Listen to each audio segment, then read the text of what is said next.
Health and disease in part 3. So today friends we are going to discuss about the use of repertories. So I already discussed you in few past videos about health and disease, what actually the Hahnemannian concept is. In today's video I will elaborate you about what actually repertories helpful in our practice, or they are scientific or they are unscientific. To know more about the genuine practical homeopathy and this concept, watch this video till the end. So we are promoting the genuine teachings of Master Hahnemann based on the practical and scientific approaches of Master's experiment on the homeopathy. As Master always said to his true followers, they are the genuine practical homeopath. So friends, today we are going to discuss about a genuine practical homeopathy concept on health and disease, part 3. So friends, repertories are created on the imaginary and author's interpretation of morbid sensations and alterations in the functions.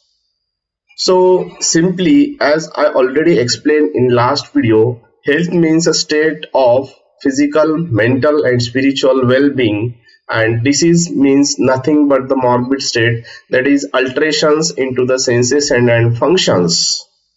So but if we actually overlook onto the repertorial language, that we always say is a rubrics, that we are condensed the meaning of these natural altered sensations and functions of the patients. That's why we are not able to reach to the correct simillimum. That's why I always said that Master never created any kind of repertory. So how we use that repertory, if you want to use, but don't depends upon the repertories. If you have repertories, you are very used to or accustomed to the repertories, just take the help of the repertory only to reach to the simillimum or reach to the close approximate remedies only, but don't prescribe on the repertorial totalities, because repertorial totality is always a false, it is a imaginary, because rubrics are imaginations of authors, it is not natural morbid alterations and sensations of patient. But homeopathy works on the law of similar. That's why we need to match the exact simillimum that should be expressed by the patients while case taking in the form of his own natural individualistic expressions. Even Master said that don't consider the narratives relative expressions for consideration of prescriptions. That is the main essence of Master's teachings. But unfortunately, we are just focusing onto the rubrics, and most of the rubrics are interpreting the natural behaviors, natural physical constitutions, natural things, natural patterns, but they are not morbid at all. We need to demarcate, we are able to understand that what are the normal sensations and what are the abnormal sensations. So while prescribing, you need to consider the abnormal sensations and alterations in the patient, not the normal behavior. For example, someone is timid, someone is extrovert, so these are the not your rubrics. Don't prescribe on the basis of that kind of symptoms.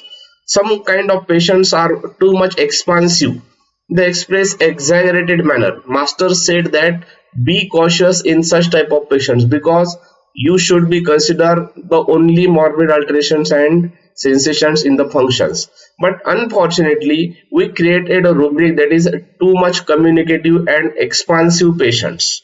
So it is a imaginary thing, it is unscientific thing, because that is a someone's behavior, someone's characters, that or someone's anxiety behind that disease, that he wants to narrate too much.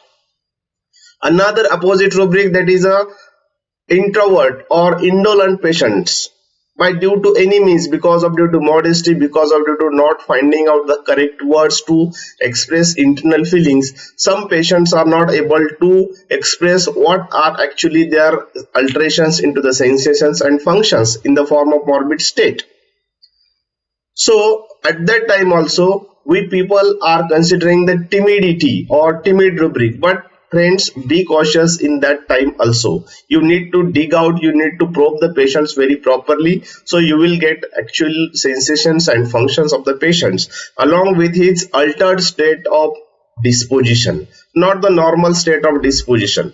So but in our repertories, mostly there are normal patterns, normal sensations or keynote patterns are there, so that are the easy tricks that seems homeopathy unscientific. To become a practical scientific genuine homeopath, you need to understand first the what master said in his teachings, then you are able to follow a homeopathy correctly and scientifically. So, friends, that is my humble request to all of you to think over that what I said. That's why I always said that repertories are the most important obstacle in cure. So, use repertories very cautiously, very scientifically, practically, or don't use either.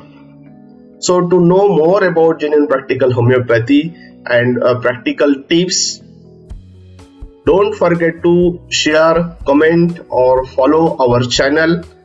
Thank you.